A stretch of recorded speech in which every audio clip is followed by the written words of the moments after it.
La Unión Soviética ha llevado a cabo la mayor expansión militar que el mundo ha conocido. Una operación destinada a derribar a la monarquía y a establecer en su lugar un régimen prosoviético.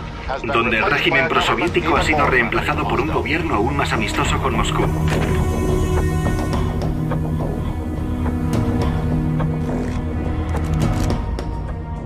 Durante la Guerra Fría, miles de agentes durmientes estaban preparados para entrar en acción si el Ejército Rojo hubiera ocupado Europa Occidental.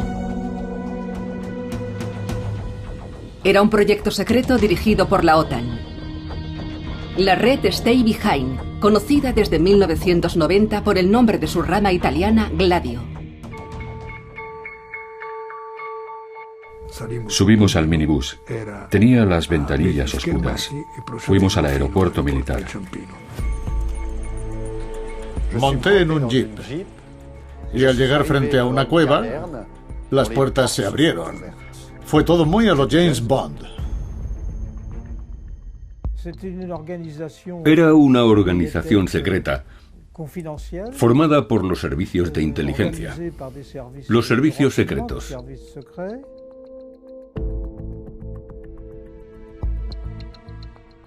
Nos dijeron que entre los agentes, quizá alguno de ellos tuviera la suficiente motivación como para querer pasar a la acción.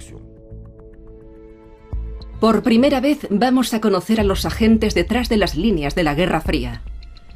Arrojaremos luz sobre los secretos que han permanecido ocultos a la sombra de Stay Behind. Nosotros fuimos Gladio.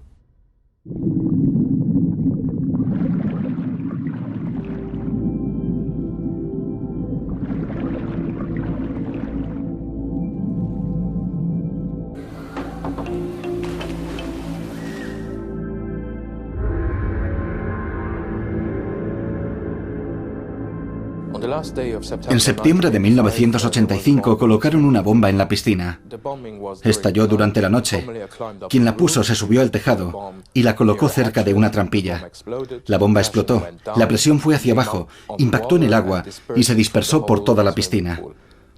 Por eso la destrucción fue tan enorme.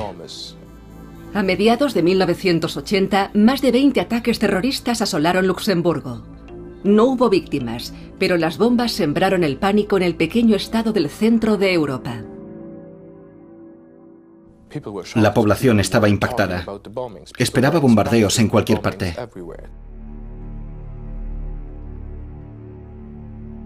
Han pasado más de 30 años. El juicio por las bombas de Luxemburgo ha reabierto la investigación de Stay Behind.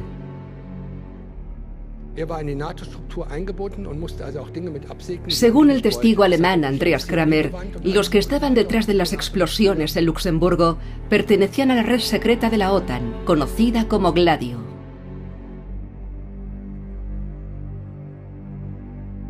Kramer dijo cosas horribles. Dijo que la agencia de inteligencia extranjera del gobierno alemán, la BND, es decir, los servicios secretos alemanes, estuvieron presentes en Luxemburgo. Dijo que su padre pertenecía a Gladio. Dijo que habían robado los explosivos en canteras. Kramer repitió estas acusaciones tan graves en varias ocasiones bajo juramento. Pero nadie le creyó. El juicio de Luxemburgo tuvo consecuencias en otros países europeos. En Berlín, un miembro de la Bundestag ha pedido al gobierno información sobre las actividades de Stay Behind en Alemania Occidental. En 1991 ya había pedido información al Parlamento sobre Gladio porque teníamos la sospecha de que estaba involucrado en los bombardeos de Oktoberfest. Había las mismas sospechas en relación al bombardeo en Bolonia y otros episodios en muchos otros países europeos en los que estas estructuras paramilitares estaban activas.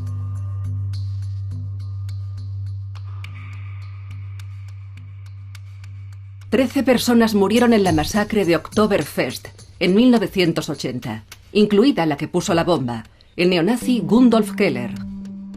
Incluso hoy muchos aspectos de este ataque aún no están claros. Ahora el juicio en Luxemburgo me ha alentado para pedir más información al gobierno federal. ¿Por qué los servicios secretos nunca aclararon este asunto? ¿Por qué los ciudadanos aún no pueden recibir información de Stay Behind?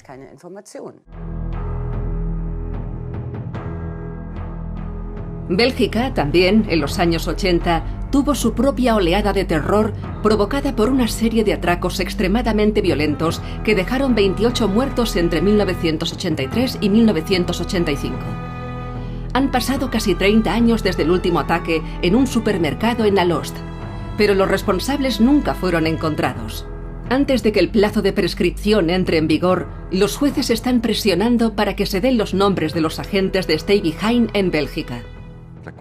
Las redes Stay Behind nos interesan debido a la naturaleza de los ataques y la manera en que se cometieron algunas de estas acciones. Algunas de ellas se ejecutaron utilizando técnicas casi militares. Está claro por qué queremos profundizar más en la hipótesis de Stay Behind y tratamos de averiguar los nombres de los agentes belgas. Stay Behind ha estado bajo sospecha desde que salió a la luz en 1990, porque aunque la Unión Soviética ya no exista, la red sigue siendo un misterio. La OTAN no habla de ello. Los archivos continúan cerrados y los agentes siguen siendo anónimos, hasta ahora.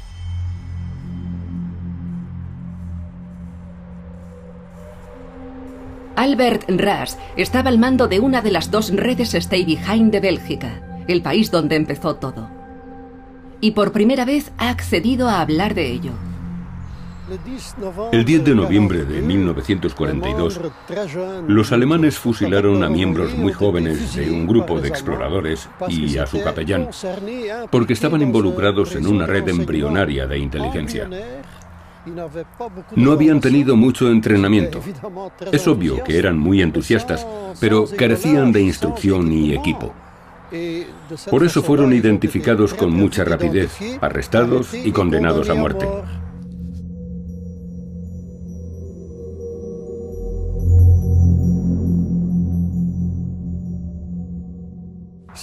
Tras las hostilidades, este fue, en realidad, el principal argumento para intentar crear las organizaciones Stay Behind, es decir, organizaciones de inteligencia detrás de las líneas enemigas para evitar que se repitiera este tipo de tragedia. Durante la invasión de las Ardenas en la Segunda Guerra Mundial, los partisanos belgas dificultaron la labor de las tropas nazis, ralentizando sus maniobras o atrayéndolas a emboscadas con actos de simple sabotaje, como girar las señales de las carreteras en dirección contraria. Así, tras la caída de Hitler, Churchill propuso al gobierno belga la creación y entrenamiento de una nueva red de resistencia. Estaba convencido de que un nuevo conflicto estaba a punto de comenzar. Tras el fin de las hostilidades, el gobierno británico estaba muy preocupado.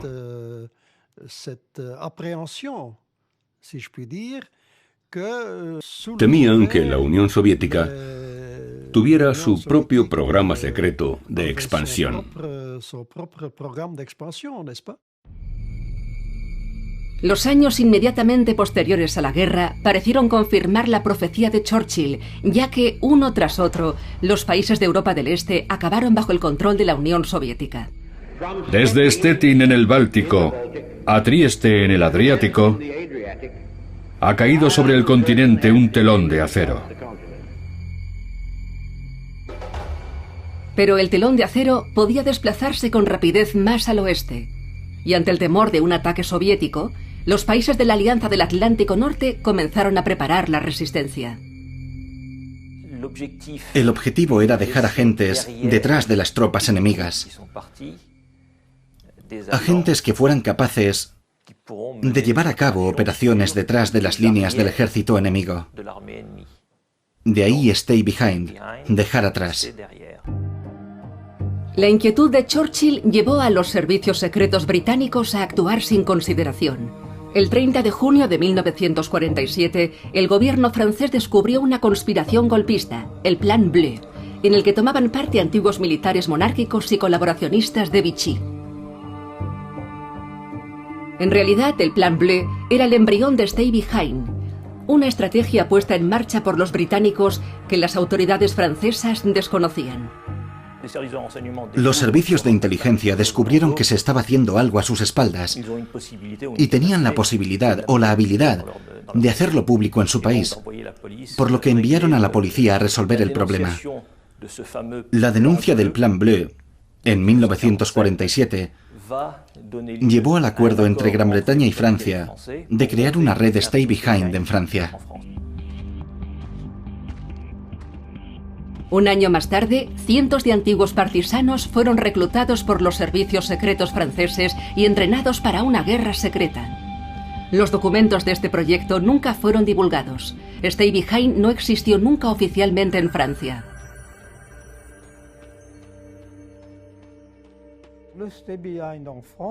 Stay Behind en Francia era el equivalente a lo que los aliados anglosajones habían planeado en el marco de la Alianza Atlántica. Sin embargo, se parecía más a un servicio secreto, en un hipotético caso en el que el ejército soviético se las arreglara para ocupar los países de Europa Occidental.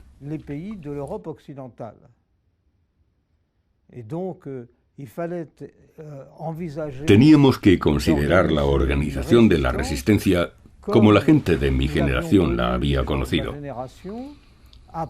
La que se creó tras la ocupación de Francia, Bélgica y los Países Bajos por el ejército alemán.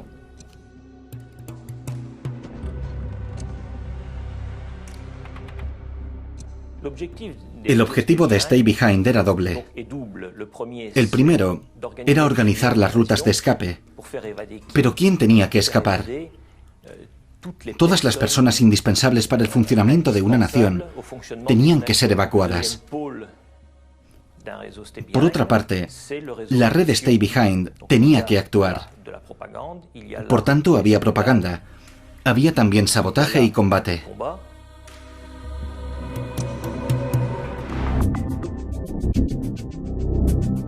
El concepto de Stay Behind, sin embargo, no es una idea original de la Guerra Fría y tiene un padre menos noble que Winston Churchill. Durante los meses finales de la guerra, Heinrich Himmler, el ministro del Interior de Hitler, comenzó a reclutar civiles que actuarían detrás de las líneas enemigas. Este es el llamado Proyecto Beowulf. Además de atacar a las fuerzas aliadas en los territorios ocupados, Beowulf habría tenido, por encima de todo, una función. Ese objetivo era eliminar a los traidores. Siguiendo el mismo principio, el general nazi Reinhard Gehlen, durante la retirada de Rusia, dejó atrás una red de agentes. Un antiguo refrán dice: "El enemigo de mi enemigo es mi amigo". Después de la guerra, los norteamericanos recurrieron a Gehlen para establecer los servicios secretos alemanes y Stay Behind. Gehlen fundó su propia organización reclutando criminales de guerra para combatir el comunismo. No puedes enviar a 8 millones de miembros de un partido a un desierto en alguna parte, pero había que separar el trigo de la paja. Los criminales deberían haber sido excluidos, pero este proceso, que tuvo lugar en todo el aparato del Estado en Alemania, no se aplicó en la organización de Gehlen. Esta fue creada y financiada por los norteamericanos incluso antes de la fundación de la República Federal. Por eso tuvo graves deficiencias desde el principio. Venga, vamos. Puede que no le guste lo que va a ver, pero podría ocurrirle a usted.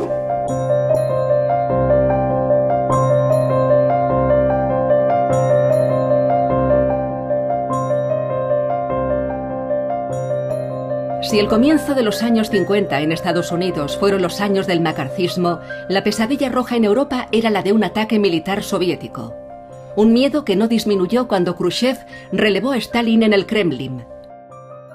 El proyecto Stay Behind se convirtió en una prioridad estratégica.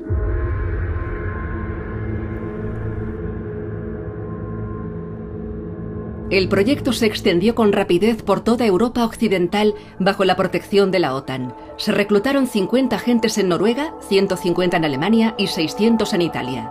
Incluso la España de Franco decidió tomar parte en el programa. Mientras que en la neutral Austria, los norteamericanos construyeron una red y proporcionaron armas sin informar siquiera al gobierno. Las redes Stay Behind eran independientes, pero estaban conectadas unas con otras. Todos fueron entrenados por los servicios secretos británicos y contactaban vía radio, mientras que sus responsables nacionales se reunían de manera regular en un comité secreto de la OTAN para intercambiar ideas y experiencias. La OTAN no tenía ninguna función de mando. Digamos, por ejemplo, que metemos a 10 personas aquí, en una sala, y les preguntamos cómo protegerían a sus familias en caso de que hiciera mal tiempo, de que hubiera inundaciones. Bien, cada familia decide por sí misma, pero como la comunicación con las otras familias es necesaria, se hace a través de un puesto de coordinación. Pero este puesto de coordinación no tiene autoridad. No tiene poder para tomar decisiones sobre el conjunto de normas que cada una de las familias o países ha establecido. Dentro del comité de la OTAN, la Francia de De Gaulle, tras el trauma de la invasión alemana, rechazó la idea subyacente de Stay Behind, ya que negaba la posibilidad de una nueva invasión. Nuestros amigos norteamericanos siempre pensaron que, en caso de un enfrentamiento con la Unión Soviética, quizá la Unión Soviética podría invadir la Europa democrática, pero continuaron la Guerra Fría. Nosotros, los europeos, y en particular el pueblo francés, dijimos que no aceptábamos esta hipótesis. Nosotros teníamos que actuar con anticipación. Y durante todos esos años trabajamos a favor de la política de disuasión de las armas nucleares.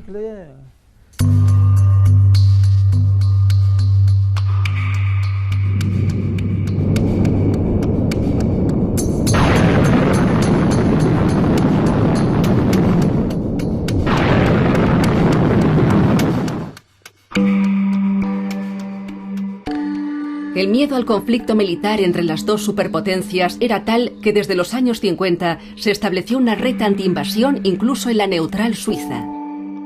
Permanecería operativa hasta 1990, con el nombre en clave de P26.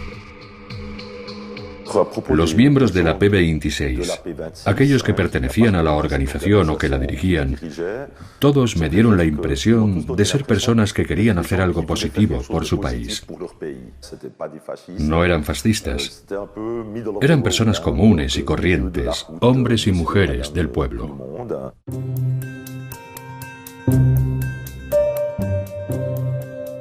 Como todos los grupos de Stay Behind, el P26 también era alto secreto. Tan secreto que hasta el Ministerio de Defensa sabía poco o nada al respecto. El único control político fue un encargo a un pequeño número de parlamentarios.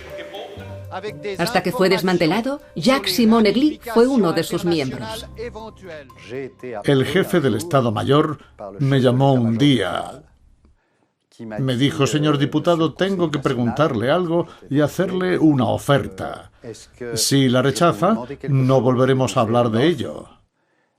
Le pido que no hable de ello con nadie. Le contesté: ¿de acuerdo?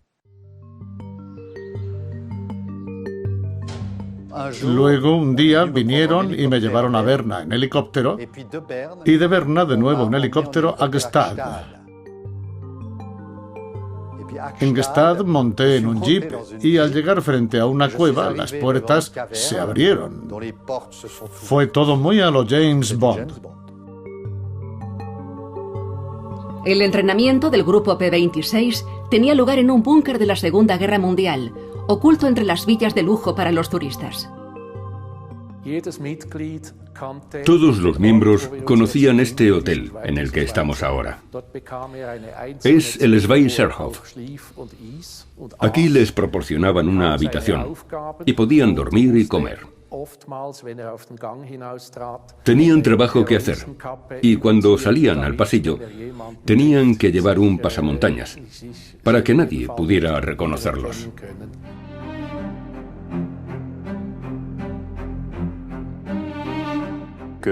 Cuando llegué me dieron una habitación. Era una habitación que estaba muy bien equipada y me pidieron que viera la televisión.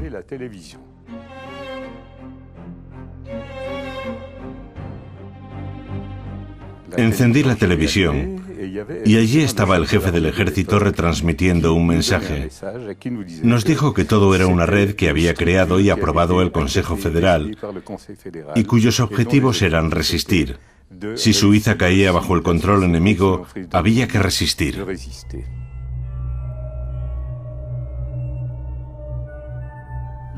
El instructor iba vestido de civil y me dio su nombre en clave. Desde entonces, yo me dirigía a él por ese nombre. Me dio también mi nombre en clave, Guy.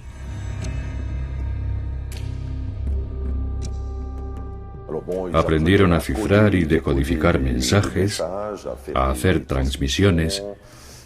Aprendieron a detectar si les estaban siguiendo, cómo perder a alguien que te estuviera siguiendo en una ciudad dada o en cualquier parte.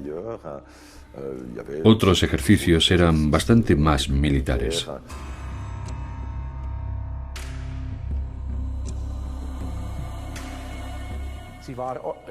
Estaban estructurados en 80 regiones, así las llamaban.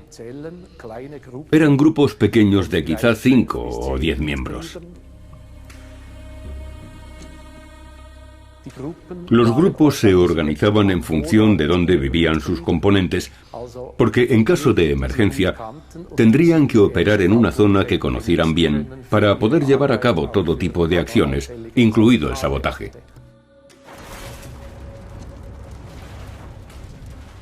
Debido a la neutralidad de Suiza, el P-26 no formaba parte de la red Stay Behind, pero estaba estructurada de la misma manera. De hecho, el entrenamiento de los instructores fue confiado al Servicio Secreto Británico. Tras su descubrimiento, se realizó una investigación especial para examinar al P-26 e indagar si hubo violaciones de la ley suiza.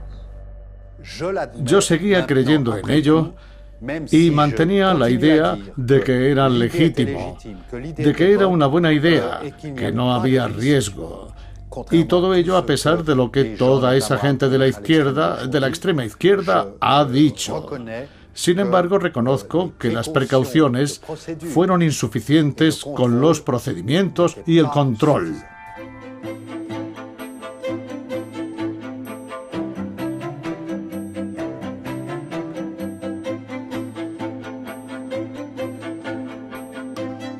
Pero en la época de la experimentación nuclear en la carrera espacial, el respeto a las garantías democráticas era considerado un lujo al que se podía renunciar con facilidad.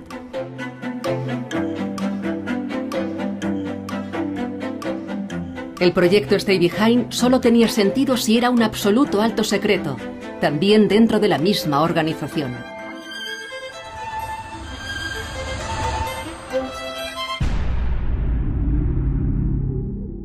En una red, cada gladiador conocía a una o dos personas, quienes a su vez conocían a una o dos personas, por lo que no es un hecho dado que en una red de 5 hombres, el quinto conociera al líder de la red. Durante el periodo en el que estuve al mando de Gladio, creo que conocí más o menos a todos ellos. Esas personas creían en lo que estaban haciendo, creían lo que les habían contado. Y eso era que tenían que trabajar en defensa del país. No debían esperar nada, aparte del hecho de que, ocurriera lo que ocurriese, sus nombres nunca serían revelados. La red italiana Gladio es la única hasta ahora que ha publicado los nombres de sus agentes. Entre ellos hay profesores, ingenieros, cazadores y leñadores. Hombres de clase media, feroces anticomunistas y, sobre todo, hombres más allá de toda sospecha.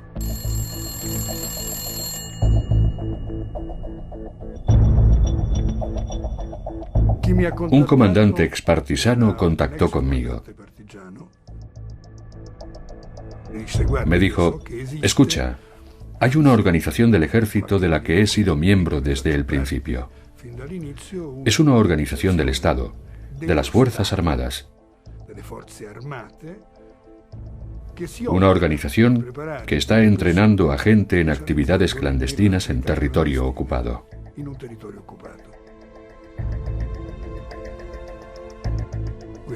Eso me convenció. Y en principio dije que sí. Después de algún tiempo, el portero me dijo que los carabinieri habían venido y habían hecho preguntas sobre mí. ¿Cómo era yo? ¿Cómo me comportaba? Y entonces comprendí que ese era el procedimiento estándar. Ni siquiera eran carabinieri, quizá fueran agentes del servicio secreto.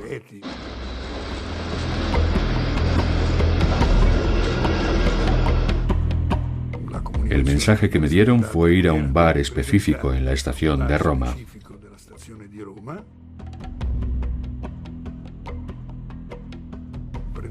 Tomamos una copa y salimos de la estación donde un minibús blanco nos estaba esperando. Subimos al minibús. Tenía las ventanillas oscuras y fuimos al aeropuerto militar. A bordo de un avión con ventanillas oscuras, los agentes de Gladio fueron trasladados a una base secreta en Cerdeña para entrenarse. Recibí entrenamiento en defensa con armas ligeras, armas de combate individual. Había armas italianas y norteamericanas en la base. Nunca llevamos armas fuera de allí. No era un entrenamiento para combatir, sino para convertirse en espía. Los reclutas de Stay Behind aprendían a seguir a alguien, a sabotear algo, a enviar mensajes cifrados vía radio o a manejarse bien en combates individuales.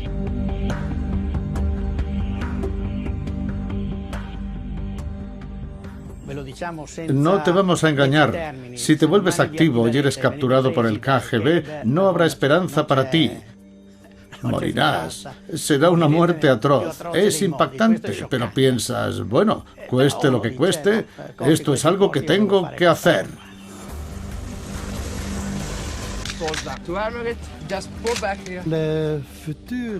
Los futuros responsables de la red eran debidamente entrenados, tanto en la creación como en el establecimiento y la dirección de una red de inteligencia clásica que operara en un escenario de guerra.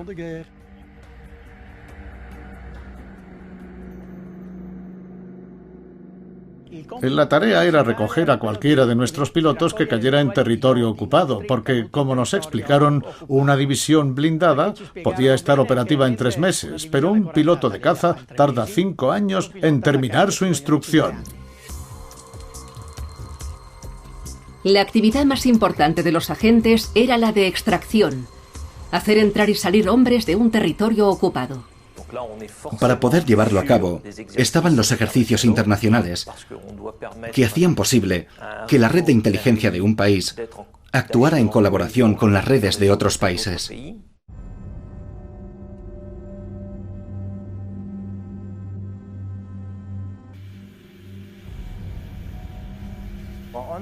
Hicimos ejercicios con los franceses, con los ingleses, los norteamericanos, con muchos servicios aliados. Por ejemplo, una extracción aérea.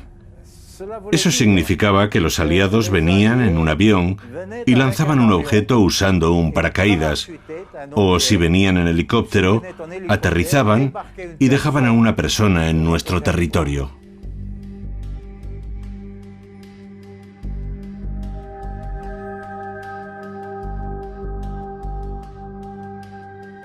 Nuestros agentes sabían qué día, cuándo y dónde pasaría un avión que lanzaría un objeto. Por eso estaban en el lugar y llevaban pequeñas linternas. Era todo muy preciso.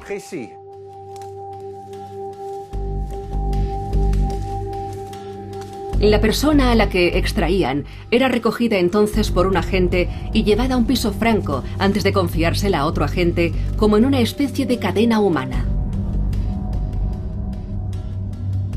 Stay Behind estaba tan enraizada en el territorio que conseguía mover, usando este sistema, a 2 agentes secretos desde el Círculo Polar Ártico hasta Cerdeña durante un ejercicio internacional.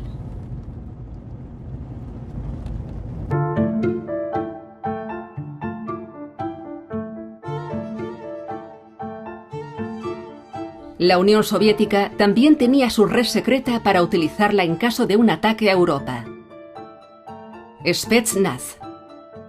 Los hombres y mujeres que vivían de incógnito en los países occidentales estaban entrenados para preparar el terreno para la invasión. El caso de Spetsnaz es diferente al de Stay Behind, pero se engloba dentro del trabajo de los rangos más altos. Los soviéticos no habían renunciado a la idea de una invasión. Se estaban preparando para ella. Era tarea de los militares prepararse para ello.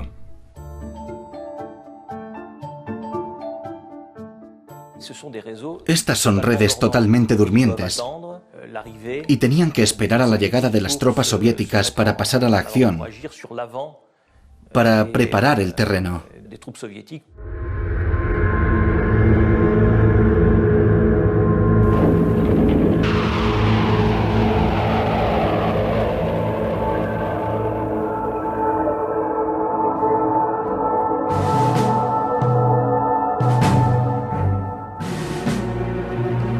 En caso de invadir, los soviéticos habrían invadido primero Alemania Occidental. Sí, conocíamos los planes de ataque que los soviéticos habían trazado en la medida en que podrían sernos útiles. La primera línea de ataque era hacia Schleswig-Holstein, luego hacia el Rin y a través de Austria hacia el sur de Alemania. Los agentes de Stay Behind sabían que lo primero que tenían que hacer en caso de una invasión era encender la radio. Los agentes habrían sido activados. Se dice activar, entre otras palabras.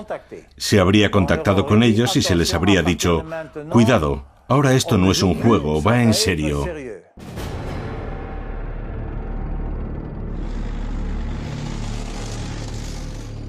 La Unión Soviética nos va a invadir. Vamos a mantener contacto, vamos a comunicarnos con vosotros por radio y luego nos reuniremos en la zona libre.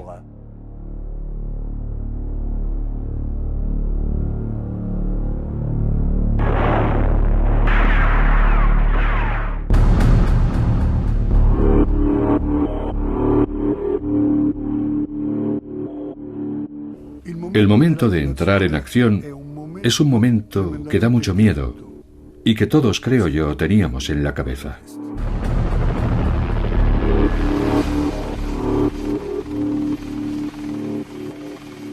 Yo había organizado una dispersión inmediata, que fueran a refugios, a lugares preacordados que nunca hubieran sido revelados a nadie.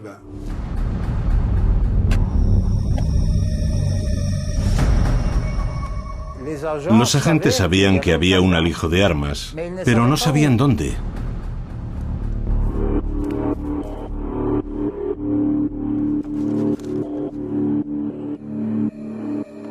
Sin embargo, en caso de ocupación, les habríamos comunicado dónde podían encontrar las armas.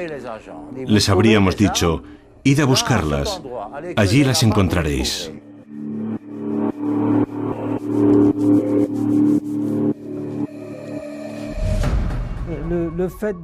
Tener depósitos de armas también formaba parte de las tareas de Stay Behind. Y de nuevo, eran reminiscencias de lo que experimentamos después de la derrota de 1940. Por aquel entonces, un número de oficiales del ejército, la marina y las fuerzas aéreas tenían depósitos ocultos. Tenían material camuflado en lugares donde los alemanes no pudieran encontrarlo. Así que todo formaba parte de este juego de guerra que está vinculado a la idea de Stay Behind. Justo aquí está el búnker que encontraron 2 niños en 1972. Su nombre en clave era Nasko. Contenía varias cosas. Contenía explosivos, subfusiles Sten, pistolas españolas Star, detonadores con temporizador, el equipo habitual de una guerrilla. Estas son las fotos originales de depósitos de armas enterrados por Gladio en el bosque del norte de Italia, e incluso en iglesias y cementerios. Contenían bombas y bengalas, lingotes de oro y medicinas. Material útil para una célula de resistencia.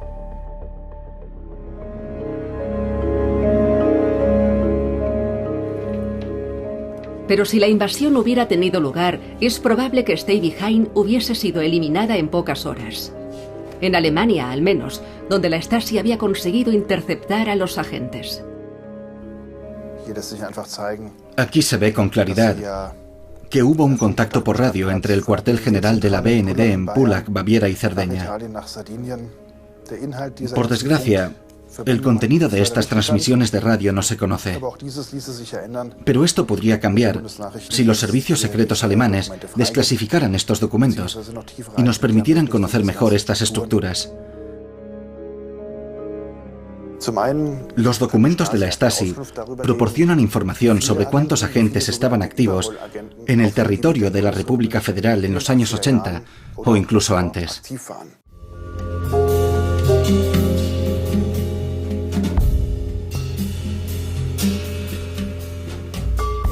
En cuanto al espionaje, en la República Democrática Alemana éramos muy conscientes de la amenaza. Era el pan nuestro de cada día y teníamos que entrenar para ello.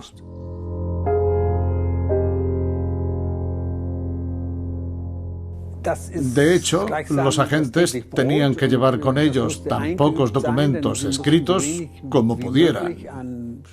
Además, tenían que saber utilizar los medios de transmisión, pero de la manera más cauta y segura posible.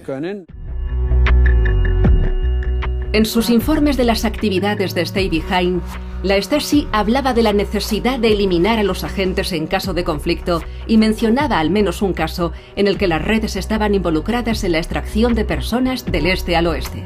Los espías habían conseguido mapear con exactitud las posiciones de todas las células de Stay Behind en Alemania Occidental.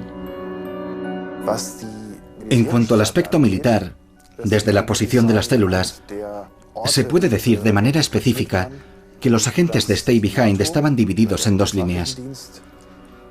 Por lo tanto, podemos decir sin temor a equivocarnos que la OTAN o la BND, el Servicio Federal de Inteligencia Alemana, pensaban en dos oleadas en caso de ataque y habrían activado a los agentes una vez que el ejército ruso hubiera cruzado estas líneas. Por los mapas de la Stasi, también podemos ver que una de las redes estaba en Luneburgo, donde se encontró un depósito de armas perteneciente al neonazi Heinz Lemke en 1981. Este material no era chatarra, era auténtico. Estaba embalado de manera profesional contra el viento y las inclemencias del tiempo, contra la humedad, el frío, el calor. Estaba protegido. Podría haber estado allí un buen número de años. Todas las cajas eran militares. Pero entonces, ¿cómo pudo Heinz Lemke, que era por entonces leñador, pagar todo este material? ¿Quién pudo habérselo entregado?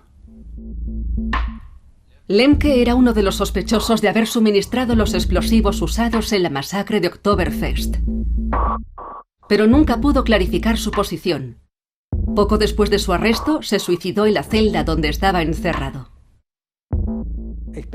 Estoy seguro de que Heinz Lemke no era un agente de la organización Stay Behind alemana, porque no poseía lo que se requería. De hecho, en esta zona, el servicio secreto tenía que ser especialmente meticuloso y excluir siempre a cualquiera que mantuviera criterios políticos extremistas o estuviera implicado en actividades de este tipo. Este hombre no podía haber sido reclutado por Stay Behind. Pero ni siquiera el fin de la Guerra Fría, que hizo innecesaria la existencia de Stay Behind, ha permitido que se arroje luz sobre si hubo conexiones entre la red y los neonazis alemanes. La caída del muro de Berlín no significó que se desclasificaran todos los archivos. Stay Behind incluso es probable que hubiera seguido siendo secreto si el gobierno italiano no hubiera revelado su existencia en 1990. Eliminamos las redes Stay Behind, es decir, retiramos el equipo a los agentes y les dimos las gracias por haber sido valientes y porque se ofrecieron a renunciar a su tiempo libre para entrenar. Se habían ofrecido voluntarios para ayudar a su país. En Italia, el país donde Stay Behind fue expuesto por primera vez, no dieron las gracias a los agentes por su patriotismo. Terminaron siendo acusados, sospechosos de implicación en las masacres que durante los llamados años del plomo habían anegado el país en sangre, provocando más de 100 muertes. Necesitábamos arrojar luz sobre Gladio. Era necesario que su sombra pudiera cubrir otras estructuras secretas. Estructuras basadas en la comunidad o creadas por el Estado, que podrían haber operado en ese período. En 1990, la revelación del gobierno italiano creó un efecto dominó, ya que al descubrirse que cada país de la Europa occidental tenía su propio Stay Behind, comenzó una intriga política internacional. Casi todos los países protestaron contra Italia, acusándonos de haber revelado un secreto de la OTAN.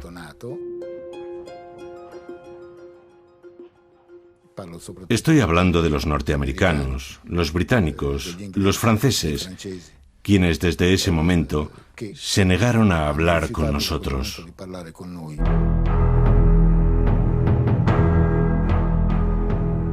Las sospechas sobre esta milicia ilegal alarmaron a toda Europa, y sobre todo a Bélgica, donde los magistrados investigadores empezaron a sospechar de Stay Behind por una serie de atracos a mano armada a mediados de los años 80, cuando 28 personas murieron en la región de Brabante. El comando usaba armas pesadas. Son hombres peligrosos, que están dispuestos a disparar sin dudarlo ante cualquier conflicto. Nos desplazamos ayer a Anderlecht, donde hay una enorme preocupación por los dos crímenes. Estos crímenes se cometieron con métodos militares, pero exhibían notables anomalías. Los criminales parecían estar más interesados en crear terror que en robar dinero.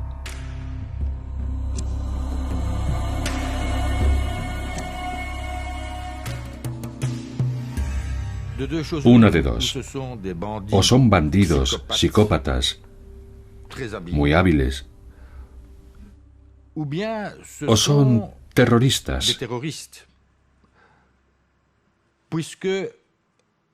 Porque más allá de los robos y del botín del que se apropiaron, hubo otras consecuencias. Crearon una gran tensión dentro del país. Cuando nos enteramos en 1990 de la existencia de esta red clandestina de resistencia, no me molestó personalmente como ciudadano. Lo consideré legítima defensa. Pero nos dijeron que entre los agentes de esta inteligencia clandestina, de estos grupos Stay Behind, quizá alguno de ellos tuviera la suficiente motivación como para querer pasar a la acción. Para demostrar de manera más rápida que era necesario fortalecer nuestro sistema. El Senado belga constituyó una comisión investigadora para averiguar si Stay Behind estuvo implicado en actos de terrorismo. Recuerdo que en 3 ocasiones uno de los miembros del comité parlamentario me pidió que les diera nombres. La primera vez contesté no. La segunda vez, de nuevo, con amabilidad, respondí no. Y la última vez dije, no sé nada, y lo entendió.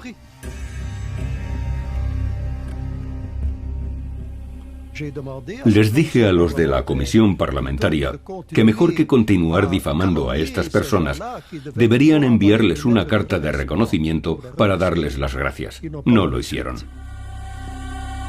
Los atracos de Brabante tuvieron lugar durante los mismos años que las actividades del Bommelier, el que pone bombas, que sacudió a Luxemburgo con una serie de explosiones. Aquí también, agentes de Stay Behind fueron juzgados.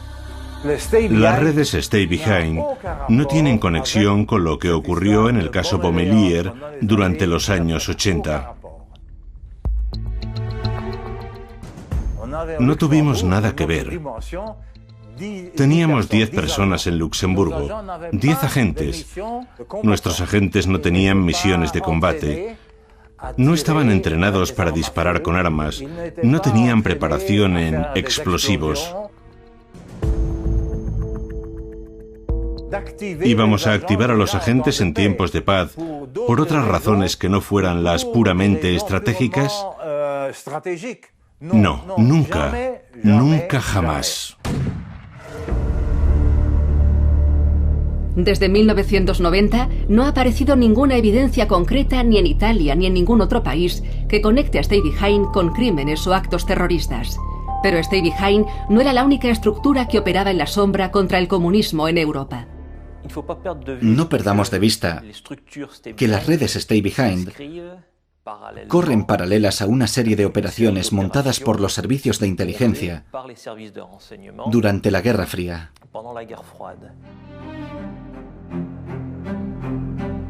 Stay Behind se concibió después de la guerra como una reacción ante el riesgo de una invasión del bloque del Este. Pero desde el año 68 en adelante quedó claro que la amenaza roja ya no consistía en un ataque militar. El verdadero miedo era que los comunistas pudieran derrocar el sistema desde dentro.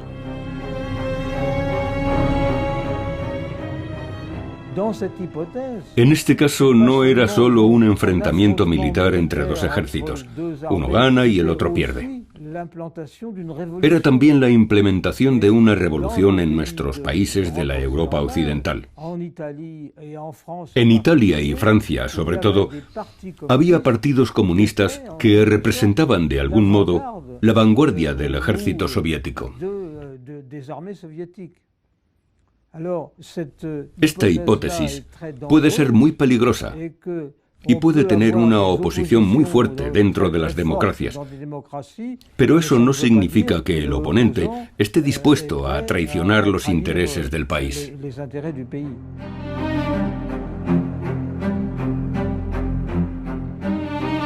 Las consecuencias de la guerra sucia contra el comunismo pronto se sintieron en Italia, donde el aparato de defensa decidió que la red Stay Behind ya no era suficiente.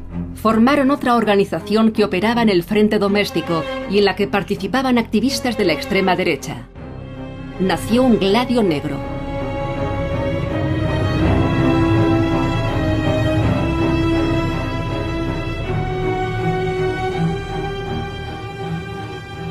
Por una parte, esta organización tenía una serie de tareas similares a las del verdadero Gladio. Es decir, intervenir en caso de invasión, etc.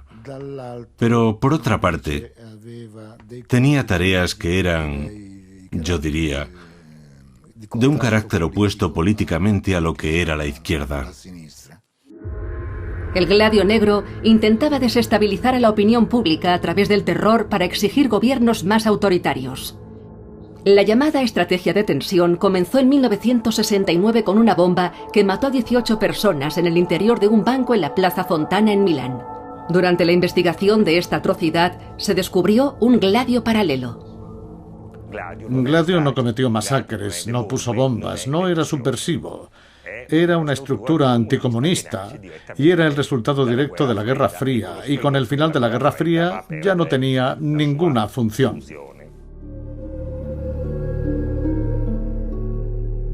Al mismo tiempo, en mi investigación de Milán, emergió algo más.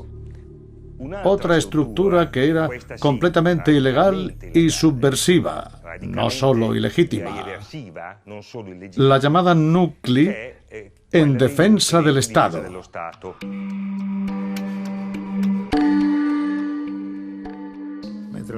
Mientras que el Gladio Blanco era sin duda apolítico, el Gladio Negro, el Nuclei, se estableció para dar la bienvenida o aceptar la infiltración de extremistas de la derecha. Y fueron ellos los que estuvieron implicados en el bombardeo de la Plaza Fontana y en otra serie de ataques terroristas.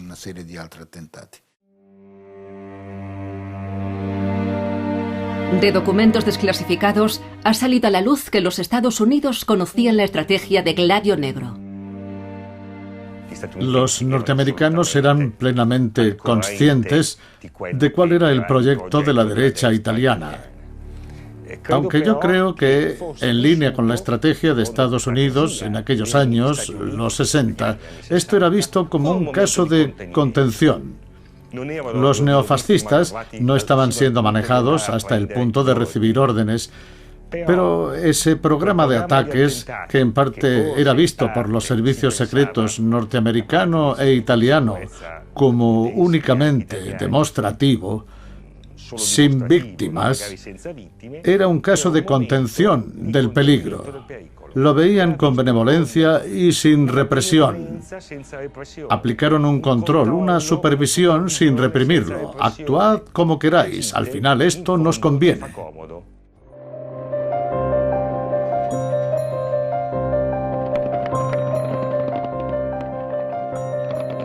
El continuo silencio de la OTAN respecto a las operaciones de Stay Behind es inexplicable. Más de 2 décadas después del final de la Guerra Fría, ni la Alianza Atlántica ni los servicios secretos occidentales han levantado el velo de secretismo que rodea a esta organización. Hasta que esto ocurra, son posibles todas las conjeturas, incluida la idea de que en alguna parte, donde la amenaza rusa todavía es real, las redes de Stay Behind aún existen. No sabemos qué pasará mañana. Opino que un mínimo de vigilancia no es ninguna locura.